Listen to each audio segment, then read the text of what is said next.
3 రాజ్యసభ స్థానాలకు సంబంధించి గల్లా జయదేవ్ పేరు, లేకపోతే కనుక ఈయన ఏది మన అశోక్ గజపతిరాజు పేరు, బేదమస్తానరావు యాదవ్ పేరు వినబడుతూ ఉంటే ఇప్పటికి నాగబాబు పేరు అందులో తెర మీదకి వచ్చింది.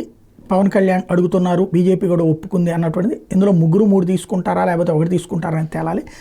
అయితే ఇప్పుడు తాజాగా తెలుగుదేశం తరపున మాత్రం కొత్తగా ఒక పేరు చర్చకు వచ్చింది. భాష్యం రామకృష్ణ చంద్రబాబుతో భేటీ అయ్యారని దాదాపు అరగంటకు పైగా చర్చలు జరిపారు. రాష్ట్రంలో 3 రాజ్యసభ స్థానాల భర్తీకి షెడ్యూల్ విడుదలైన నేపథ్యంలో రామకృష్ణ ముఖ్యమంత్రి కలిశారు.